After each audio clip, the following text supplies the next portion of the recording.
G'day guys, welcome back to another trip down memory lane with your host Jose today, and we're going to give you guys a new little outplace here. Here's some Taki UI, my UI that I use, and we're going to go to Karazhan. So Karazhan, well, it's going to be the BC version of Karazhan, so the year old version, the first version, back in the day, when my BC days when I played in BC, the first raid I did was Karazhan, and as you can see here, the new version, the old version has no crazy, Raven with green eyes and everywhere's green.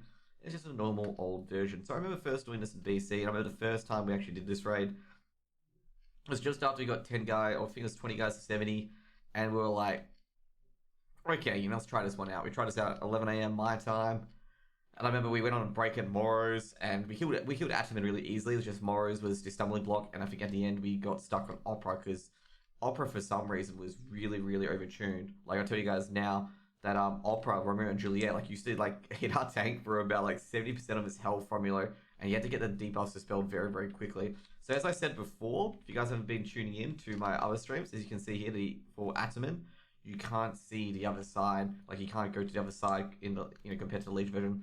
So this trash was pretty difficult. You have to pull these trash outwards, and you have to pull the pats separately as well. And the stable hands could restore their health. Also as well, even though they don't tell you, you need to pull these guys here as well. And you need to kill them quickly as well. So there's this guy here, down there, the Corvin guy, the blacksmith. And once you get enough bread with him, you'll be able to repair with him as well. Just in case you guys are wondering. Like if you do talk to him, later on you can repair your stuff through him as well. So first boss is Ataman. Okay, so we're going to start off with Midnight. Ataman will appear, and we'll just kill Ataman, and that's the fight, okay? It's similar to the dungeon, the starter dungeon as well. Also, there's a few other little aspects of Karazhan that you can explore as well. So mainly you go back up to the center room to clear tomorrow's, but we're going to go through here instead. So basically there's this little area here. It's called the, I think it's the Guardian, I think it's the barracks in the end. I'm not sure what it's called, but you can go around here, kill these guys, and make your way to Morrows. And alternatively, you can go back to the center room, and that's about it. In the Wrath of the Lich King, back in the Wrath of the Lich King days, you could open this door, and there would be a vampire dude here, and you could get the Arcane Ripper from here. This was back in the Wrath of the Lich King event, and it's no longer there anymore, and we can just only go into the room. So if you chose to clear Morrows this way, it's a lot harder, a lot more trash, as you guys can see here. Like if you can see a lot more trash. With the skeletal waders and cheats, they put like random fire debuffs. The skeletal wader will turn you into a skeleton, and you have no armor. Then you get to the banquet hall here. You want to clear these one at a time. And you want to make sure you get rid of the stewards first, because the stewards do a lot of damage. Like the stewards would basically do a disorienting strike and do a fuck ton of damage to your tank. And you had to cause I think they snap I think it's a portable port, and they snap on the head and does 90% damage. You have to have your other tank pick it up. So quickly what we're going to do here is, oh yeah, I forgot to explain Ataman. So Ataman's basically a tank and spank fight. Basically, you're defeating a horse at 5%, at a certain percentage, I think it's 90%, Ataman comes, and then basically I think you DPS Ataman downwards, and then Ataman gets on Midnight, and then you kill him. There's a curse that makes you miss a lot more often, all you have to do is dispel. So for Morrows, this fight is basically there's more 4 ads. You can see these ads if you want to, but the ones you want to kill first is Robin Darius. Like you get 4 different ads, and you want to make sure that Baroness Dorothea Millstripe is always interrupted, because she has a mana drain as well. So pretty much what you got to do here is you got to keep killing the 4 ads while the other tank just tanks Morrows. Okay, that's pretty much the fight. And then once you kill all the 4 ads, you kill Morrows. So Morrows does vanish, and he drops a thing called he's on here. I don't think his abilities are on here. Nope. He drops a thing called Garrote, and the Garrote's non-dispellable. Okay, you can't dispel it at all, and it lasts for the rest of the fight, and it stacks. So once all your 10 members have Garrote, he'll grow another player, and it'll be 2 stacks of Garrote. So essentially what you want to do is you want to basically kill all these guys and then kill Morrows. At 35% he enrages. And there was ways to get rid of the Garrote back in the day. There was the Luffer, which was a quest reward from the Foreign Brotherhood chain, which removes the bleed effect. Or you could bop it off as well as a Paladin. And since that we were a Horde guild, I can tell you now, since Horde were introduced in BC, no one had a Paladin, okay? Like I was one of the first few Paladins on the server for our guild to be in here. Because the other Paladin G-quit. Because of he just didn't like the game, because he basically grinded Paladin from 1 to 70. So here, basically, as with the new Kara, it's the same similar clear. Like all these mobs have similar abilities as well, like Fireball and stuff like that. nothing much has really changed here, and we're going to get to the third boss being Maiden of Virtue. So there's a quest here as well in Karazhan to do all the chains, stuff like that, to get a kind of backstory of Medivh's tower. So the first one would be to talk to Corvin, I think it is, and then you would have to get something from one of these rooms. And one of the rooms here is down this way. I'll show you guys shortly. So this is like the Wonton Hall, where basically all the concubines and stuff like that were here. So you got to go to here, where I think this is Medivh's bed or something like that, and you play an event. Actually, no, I think that's the wrong room, actually. I think it's this room coming up. Yeah, it's this room down here. Also, this trash pack here was notably known as the random death trash pack, because people could randomly die here if you were not careful. So basically, these could MC, these could one-shot, and this could lay like really, really mean curses here, and you had to make sure that, you know, you were able to dispel it and stop it, essentially. Anyways, so what we got here as well is that we got a bed here. So basically what you do here is you put the quest item down, and essentially what happens, it shows Lofar, and I think it's Khadgar as well, because Medivh was lying here in a coma, and they were worried about their old friend. Like, this was before Warcraft 1, of course. So now we go to Maiden of Virtue, and it's interesting. Maiden of Virtue, her mechanics was she had a Consecrate, which would kill you if you didn't do it, if you stood in it too long. And she also had the same mechanics as before, where basically she'll do this Holy Wrath, which will incap everyone unless you take damage. And that meant someone had to stand in their Consecrate to get out of it. So what you needed to do is you need to have one healer and one tank basically break the CC and start healing each other. So what they usually did was they had the Paladin use Blessing of Sacrifice on the tank. So when the tank got hit, the Paladin would be broken out because of Blessing of Sacrifice damage. And that was used for this fight as well. Also as well, you could not stand near each other because Holy Wrath would kill everyone.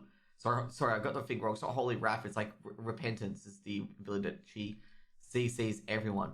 So, you know, that's the ability. And then basically use Blessing of Sacrifice to get out. Alternatively, you could stand in the Consecrate, but Consecrate did a fuck ton of damage. Like, it would one-shot some people. It would, not one-shot, would kill people within seconds. But anyways, let's get it killed. And also, Maiden of Virtue dropped one of the best healing maces for a very, very long time until Lady Vash. So it was very, very high sought after as well. So there's also the Servant Quarters as well. So we've killed Moros, we've killed Maiden, and we've killed Ataman, and that means we can do Opera. But I want to go down here as well to the Servant Quarters. So there used to be trash bosses down here as well. And the way to get the trash bosses to spawn is to basically kill a large amount of these beasts, and one of them would eventually spawn. In the new Kara, it's more predictable, but in the old Kara, it's not that predictable. Like, you kind of have to, you kind of have to just hope for the RNG gods that it comes out. And I don't want to grind it on this video because it'll take a very, very long time to grind it. Given the fact that Karazhan is a pretty long 10-man raid in general. So we're going to go through here. So next up, we're going to go to Opera. So Opera, as you guys may see in my live streams, like we do Karazhan Return for Karazhan. And I talk about the different Opera events and the guys being in the background. You know, there's guys in the background who are acting clearly. And, you know, I think it was done in the backstage where they, you know, do the roars and do the auditions. Well, these guys are the main actors of this Karazhan. So here in Karazhan, there's not much trash down here. What you do usually for this area down here is that you pull the trash back into this area since there's so much room. Also, there's the Sebastian. He's up here as well. If you guys don't know him, he should be up here.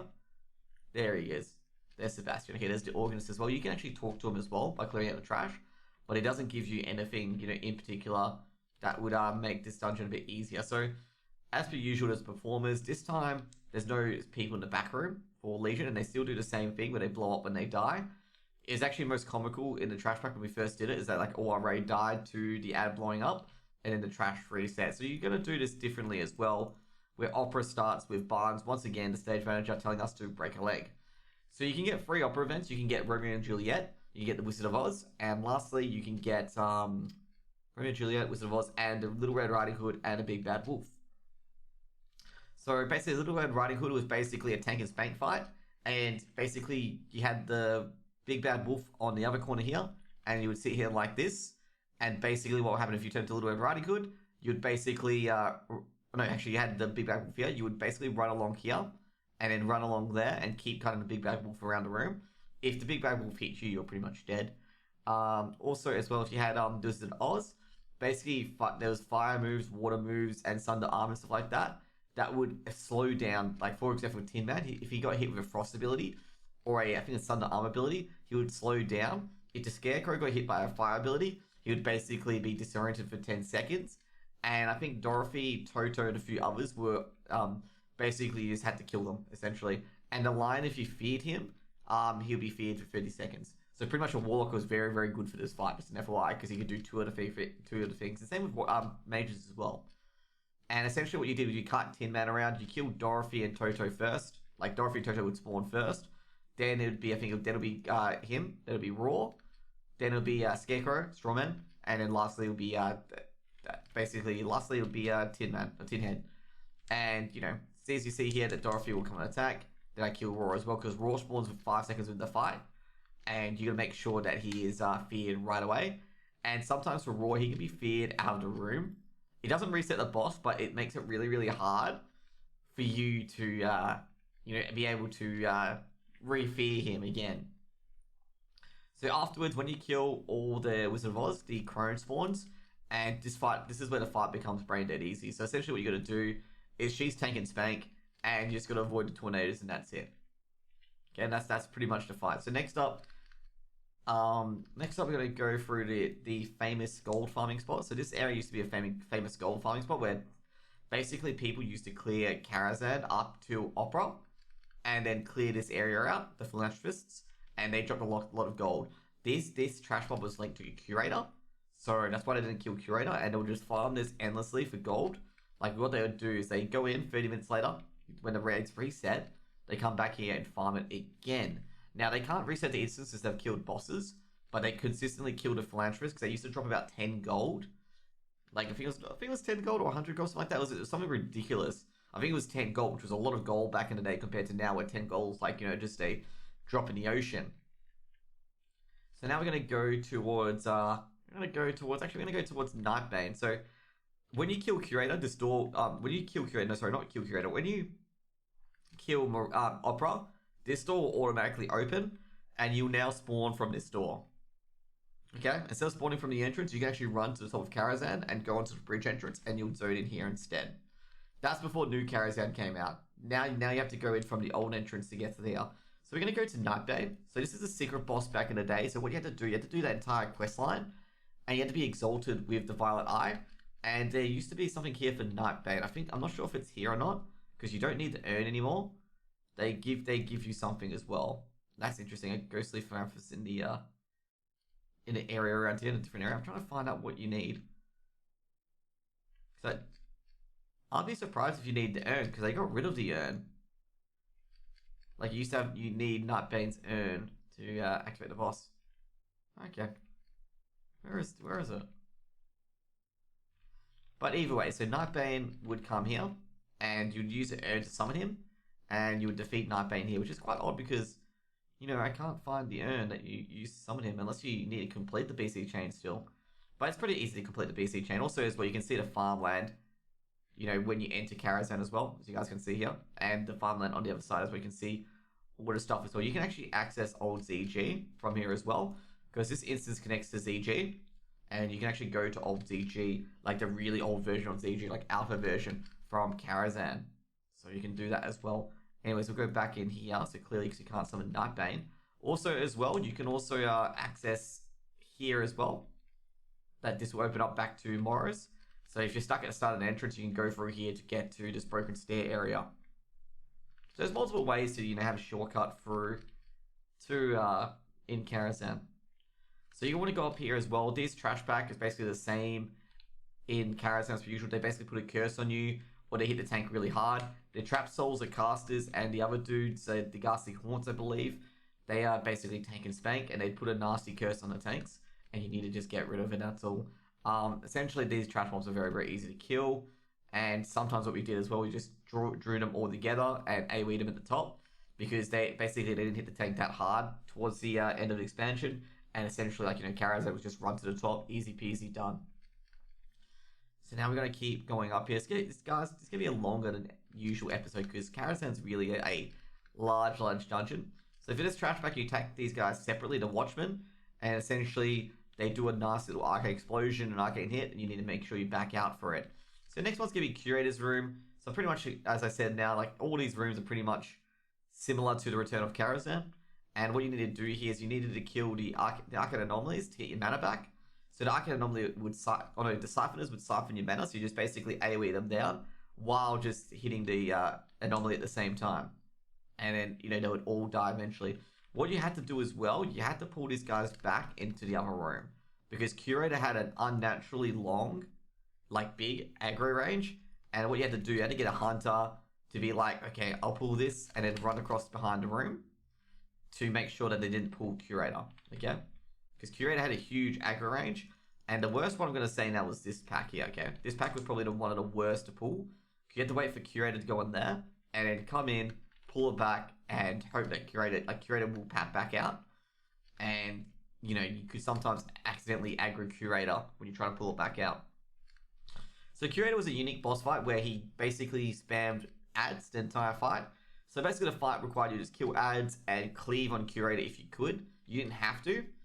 But basically this fight was just killing ads over and over and over again. The second highest on the threat table get an Arcane Bolt thrown at them, which dealt a lot of damage. You need to make sure that tank was topped up at all times.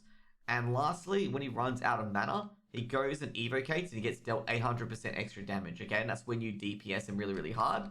And he also drops the tier 4 gloves, which is the first tier.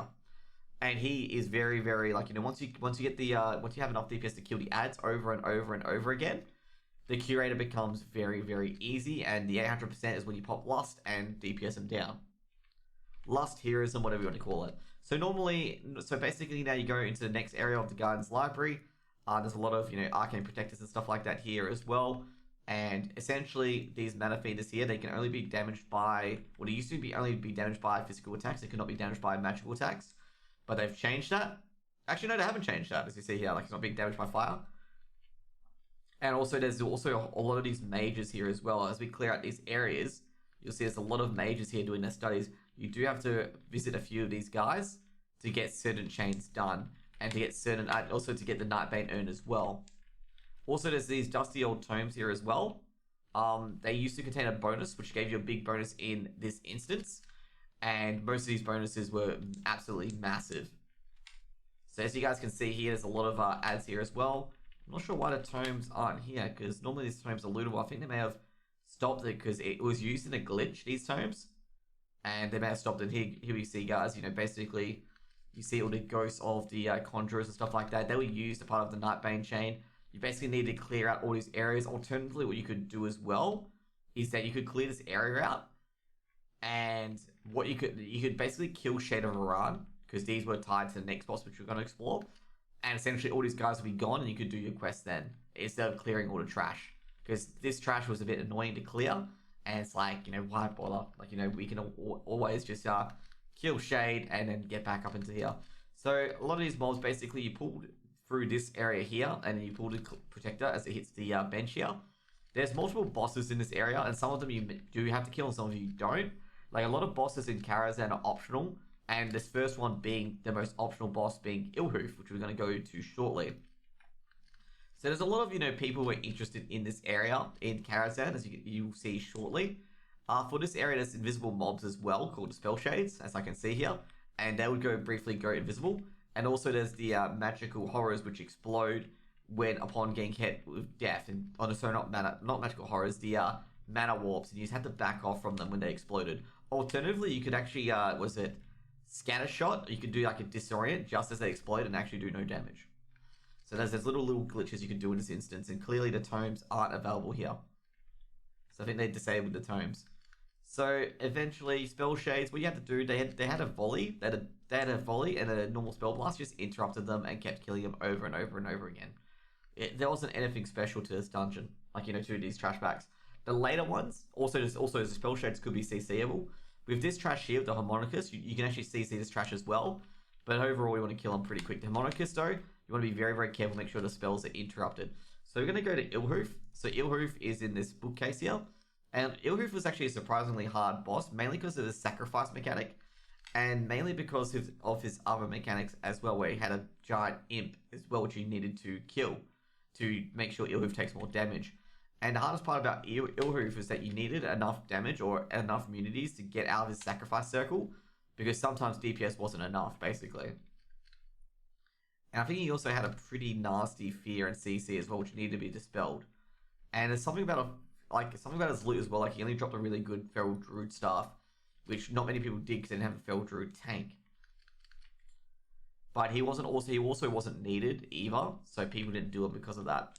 So basically, this is the first time you encounter a big spell shape called the Voricus spell shape, I believe it's called, and it does Shadow Bolt volleys and it needs to be interrupted because it does a lot of damage if you don't interrupt it. And now I'm gonna go to Shade of Aran as well. So Shade of Aran had had a few mechanics, had Flame Reef, Blizzard, and I think it's Arcane Explosion. So Arcane Explosion ran to the edges of the room. Flame Reef, you didn't move, and Blizzard, I think, is you just moved away from the Blizzard essentially, and that was the fight. And he also casted fireballs, frost bolts, and stuff like that as well. And overall, like he was very easy, but people fucking move in Flame Reef, okay? People moving in Flame Reef, or people not being spread out for Flame Reef, because what would happen as well is that for Flame Reef you had to spread out, and if you're in it, you didn't move, okay? You didn't move whatsoever. So if you move out of the circle, or even die, like if you die as well, you blow up, okay? And a lot of people kept messing it up, okay? That's all I'm going to say. They kept messing it up, and it was very tilting. So the Sorcerer's Shade is the bad one that does the AoE. And you want to pull these guys back here, and you want to always keep interrupts on the Shades. So also you want to have Detect Invisibility from a Warlock here as well, so you could see the Shades. You have a tank have it, or a hunter have it. Next up will be Neverspite. There's a lot of things up here as well. This will be the last of the Shades that you kill. And you would kill these Ethereal Thieves. These were really, really hard to pull one at a time because they padded across the room. They also put a really, really nasty poison as well. And Indispellable effect where basically it reduces your health over time. And essentially you have to kill them very, very quickly. So you could go down here to Chess, or you could go up here to Neverspite, okay? And we're going to go to Neverspite because Neverspite, pretty easy to kill. You got a double Thief pool here as well, which you can kill pretty easily. And you go to Neverspite, okay? And Neverspite is a interesting dragon fight where there's 3 beams that you got to suck up. There's the blue beam, which helps DPS, the green beam, which helps healers, and the red beam, which helps tanks. And essentially, if you're in the red beam, you'll get aggro on Neverspite regardless of what you do. And if you're in the blue and green beams, basically what you had to do is like you had to soak it up to a certain extent, then let someone else come in and take it from you. Because if you took too much of the blue beam, the green beam, or the red beam, basically you would die essentially, or get too much health. No, you would die at 30 stacks, I believe. And the green beam, basically you would run out of mana, and the blue beam was basically any of Neverspite's abilities would one-shot you. Because basically you do more damage, but you get more damage inflicted to you. It was actually really good for certain for frost mages and warlocks because they were immune to most of the parts of this fight, or it could be made immune, or it could reduce their damage. And essentially, what they did was they were able to tank the blue thing for as long as they could, and do a fuck ton of damage. And essentially, what you wanted to do is make sure the blue beam, the red beam, and the green beam, especially the green beam, actually, so not hit Neverspite. Otherwise, Neverspite would heal the green beam, get more damage with the red beam, and get more damage with the blue beam as well without the downside of taking more damage. So down here, these spellcasters, they did a lot of arcane bolts and a lot of curses as well, and you essentially just have to kill them very quickly. This pool used to be a double pool as well, but I see it's gone now. And after a while, you get down to this guy who will repair your stuff for you, and he also has enchants if you're part of the consortium. He also has the old striking enchant as well. So you can do that as well, you can pick that up. But he also has the meta gems, as you can see here, and he has vanishing powder for glyphs. So this guy used to be kind of important. So if you wanted to get your extra enchants for striking, you go to this guy here. So next up, we're going to go to Chess. So we're getting close to the end of the instance. Unfortunately, we can't do Nightbane, but this is good old Chess, okay? So basically, if you're Alliance, you go talk to King Lane and start the event. If you're Horde, you go talk to Rend and start the event. So basically what you do is you need to kill the other side's king. And that's what the entire encounter was, okay? So what you did right away is also is what you can't use any abilities as the game's in session. So what you want to do right away is you want to get your demon out right away. So a quick way to get Chess. Alternatively, you can get Rend out right away. But I don't like getting Rend out right away, okay? Like I can move the Grunt forward. But you don't want to get Rend on the start out the way. You want to get the Demon out because the Demon does the best AoE damage. And as you can see in my bottom bar there, you can only do certain things. Like you can parry, You can attack. You can change your positioning as well. And basically, you just sacrifice your grunts for the greater good. And all your other things would do moves automatically, like fireballs and stuff like that, okay? Like, you didn't have to control them, which is very, very fortunate. But you want to, like, range is probably one of the best DPS, followed by the Daemon. So what you want to do is, well, you want to get your grunt to move forward and keep moving forward as well. Don't worry too much about the grunt taking damage, because you can always get the Daemon to restore, like, you know, they can restore HP and stuff like that as well, but the grunt really doesn't mean anything. You want to keep your Daemon alive as long as you can and do as much damage as you can. So essentially what I'm going to do here is going to get the Daemon out. Medivh occasionally cheats during this fight, so you need to be aware that he will occasionally cheat. And you need to be able to avoid, like, he puts fiery patches on the ground and stuff like that. So this guy, he does a AoE fire thing. What you can do as well, you can kill this guy with the AoE fire thing as well.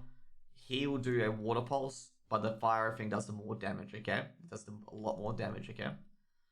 So basically just spam the fiery thing, you actually do a lot of damage to the other dudes as well, and just spam it non-stop. Yeah? My Daemon's already got a lot of damage dealt to it. That's because I'm not facing the right way either.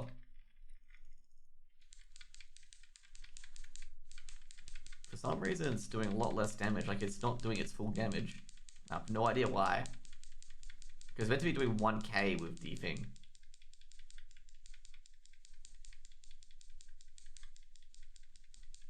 But you can see here, Medivh cheats. And Medivh indeed cheats. And what you want to do, you want to make sure Rend is moved.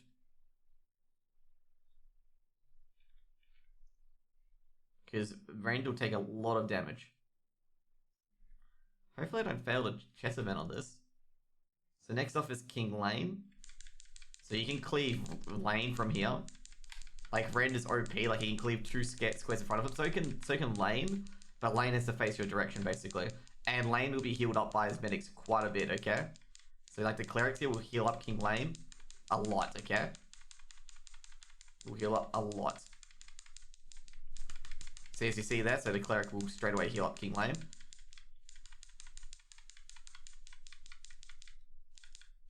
So King Lane will cleave as well as attack. So you need to basically zero King Lane down. So if King Lane gets this close, you basically focus on King Lane. Because the clerics can only heal ever so often, and your dude will heal, like your cleric will heal as well. Ren can only cleave 3 targets as well, just be aware of that. Ren can only cleave 3 targets. So once Lane dies, the fight's over. Once your king dies, the fight's over as well. And that was a double heal from the clerics as well. So what I want to do as well, just attack King Lane constantly. Even though I'm getting smashed by another dude as well. I think I might lose this chess event. Let's get some serious DPS on Lane shortly. You can also use Blood Loss as well, which increases damage by 300% on everyone, including yourself. So we almost got King Lane down. Just need to get, there we go, he's dead. Sweet. And that's what you call chess event done. So basically what you want to do is you want to kill King Lane as quickly as you can. And as you saw there, my guy automatically healed, basically because the Nero fight will save the heal. So this one became a bit harder. What you want to do is there was a Pat Flesh Beast, and you wanted to pull that one out, the Greater Flesh Beast. You want to pull that one out because it did a fuck ton of damage. You could also pull the Flesh Beast as well and pull it into this room. You want to be careful though, because when you pull the Flesh Beast, you don't want to go too far into this room. Because what happened previously is that you used to say a game was in session and you couldn't do any abilities, okay? Like you couldn't do any abilities whatsoever. You were basically stuck. So make sure, you did that pretty quickly. So we go up to these stairs here. You can actually go up to the stairs to the left, I believe, because there's a quest down here as well for Medivh. Like if you went up here, there was something in Medivh's room. Yeah, it was his chambers. And I think this is the last part of the Nightbane line. You basically went around here, and I believe it's this part here is something you picked up. Like it's the fell thing here. Like you can see the fell off, or it's a book or something like that. I'm not terribly too sure. But you picked it up, and that was the next quest. What was it in here? I think it might be a scrying globe in here. Like it was something in this area, an interesting bet, I know. Given that Medivh was quite old, I can't imagine him, climbing stairs, and there's Medivh as well. I think it was either in his bedroom or one of those rooms where you had to collect something. Can you imagine like climbing this every night to go to bed? Like seriously, that'd be so oof, you know? There's something in here that you had to collect for Nightbane. Anyways, after that, you could actually go straight through here. You can actually pull all the ads through here. Normally, what you did was just basically pull everything down to the bottom here. And then go up the stairs like this. And what you have to do is you have to stay close to the middle of the stairwell. Otherwise, you'd pull the guys in here. So you would need to stay close to the middle of the stairwell. You can also go here as well. There used to be something here. Like they were going to put griffins or something like that in here. But they never did it in the end. And here's, some extra little scenery here as well. Some red crystals. They're going to put a griffin along here to allow you to skip up until this area for Karazhan, but they never did. So that never happened. And here's the top of the Master's Terrace. The griffin would be here. So you basically could fly back down if needed, but in the end they didn't get enough time to implement it. So basically after this you got Prince Malchezaar, the last boss of this dungeon. And he also dropped the Gorehound, the Axe of Grommash Hellscream. So he also had a really, really long aggro range as well. And he used to drop Infernals on the thing. And where you used to tank him, in this little corner here. He did a knockback. So you had your tank here and all your other DPS here as well. And essentially just DPS out. Alternatively, back in the days where the door didn't close, you essentially brought Malchezaar in here. You had your tank on the back here and you had your range all the way back here. And the Infernals would just spawn outside. And essentially that would be the fight. He also had a mechanic called Enfeeble, which reduced everyone's HP to 1. Like certain people's HP to 1. And that's when you taunted, basically. And make sure the other person stayed alive, essentially, during that. So when you had Enfeeble, you couldn't be deep damaged by anything. So basically, you had to make sure you avoided Infernals and stuff like that. At 30%, his axes become mobs, which have to be tankable, and he stops casting Enfeeble. And that's pretty much the end of the fight. And that's when you know you got Malchezaar kill, is when the Decapitators are out and there's no more Enfeeble, and you just have to dodge Infernals and that's it. There's a DPS part of this race is where you had to get the Infernals killed very quickly. No, not the Infernals. You had to get Malchezaar killed really quickly, as Infernals would basically fill up the room. Anyways, let's go kill him, okay? He also had the most iconic thing. You don't face Malchezaar alone, but the Legion who he commands and stuff like that. And as you see here, there's a giant abyss, and essentially what this is symbolizing is that Karazhan is like a joiner of worlds, essentially, like it's a convergence of worlds. It's actually mentioned by Khadgar and a few others as well, that Karazhan really joins the worlds apart. And as you guys see in the Return to Karazhan, this area where Prince is so much different. Like it's basically a Legion warship. It's connected to a Legion planet right under this weird void planet, as you can see here. I don't think you can glide to that area there, and it's just a bunch of nothingness down there. Also, you can see the skeletal griffin as well, which was what they're going to implement as well. Anyways, guys, hope you guys enjoyed this trip down memory lane. I'm Jose, your host, and hope you guys had a wonderful day. See you guys later. Peace out.